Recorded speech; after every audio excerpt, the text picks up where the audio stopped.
Straw, Sticks, and Brick by Kevin Broccoli. First and foremost, I just need to assert what was right and what was wrong. I think, before you can apologize for things you've done, you need to really isolate and evaluate exactly what you did wrong, and it's very rare that you haven't done anything right in the midst of all you did wrong. So, I would like to assert that, yes, I made mistakes. I made many mistakes. I hurt people. Well, not people, but, living things. I hurt living things, and I hurt them by damaging their property and terrorizing them, and for that, I am very sorry, and I stand here, humbly, in front of you today, with my tail between my legs, literally, to say that I do apologize for the wrong I've done. Not for the right I've done, obviously, because I don't need to apologize for what I've done right, and I have done some things right, but I don't need to apologize for those things. Just the wrong things. The straw. I apologize for the straw. Why you would build a house out of straw in the first place is a mystery to me, but that's not that's not the point. The point is, one of you wanted to build a house of straw, and I destroyed that house. I blew it down. Not that it takes much to blow down something made out of straw.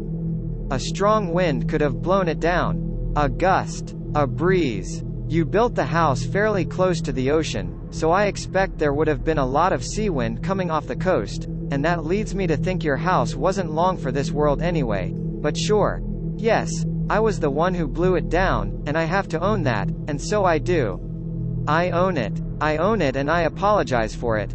I blew down the house and I was going to eat you, but you ran away.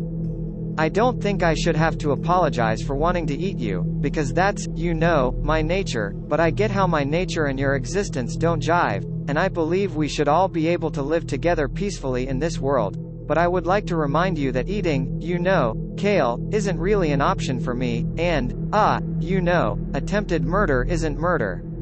It's different. That's why they have a different sentence for it when you get convicted of it in court. When you do get convicted. Which isn't often, because it's so hard to prove.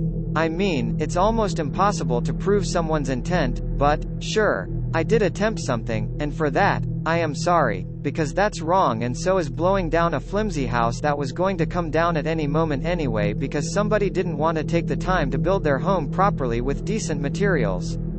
So, I'm sorry for all that.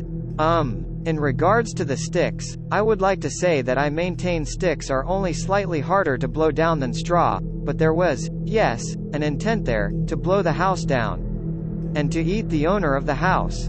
And to maybe use the sticks to start a fire that I would then roast the owner of the house over while lathering said owner in barbecue sauce. Yes, all of that is true, and none of it is right, and I apologize for all of it. I will say that because I couldn't catch the owner of the house, nothing happened other than destruction of a fire hazard, but nevertheless, there was destruction. There was trauma. There was hurt. And I have to understand that and make space for it moving forward. That I brought about and manifested hurt in the lives of swine. A fire could have hurt many more people. Not a nice fire that you can control while you cook your dinner, but a real fire that could start at any moment if some pig decided to light a candle in the middle of his twig dwelling. But it's not about what might have happened, it's about what did happen, and what happened was I blew the house down. I huffed. I puffed. I got a little winded. I huffed and puffed some more.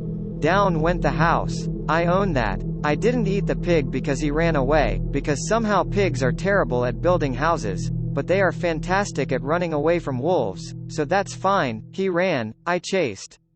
And, then I hit a wall. A brick wall. We all have to hit that brick wall, don't we? Finally found a house I couldn't blow down. But you know what I could blow down? Myself. And that's what I did.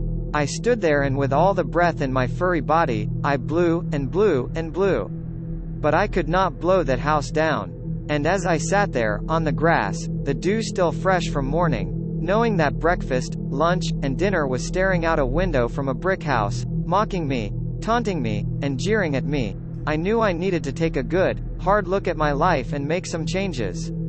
That's why I'm here today. Not at the end of my journey towards being a better creature, but somewhere in the middle. I'm asking for forgiveness. For the straw. For the sticks. Not for the brick, because that house was built well and I believe it got sold the following year for double what it cost to erect, and so, good on that pig, because he must have gotten the architecture gene his siblings didn't. Me, I'm just going around to different wolf packs, talking to the pups about making good decisions. Mostly I just tell them to stick to chickens. You tell them the sky is falling, and the next thing you know, they're walking right into your cave. No houses you need to gather up your breath support for, and no riddles like with goats or grandmothers that give you indigestion. Just good, old-fashioned deception. So you see, I've learned. I've come a long, long way. Swipe.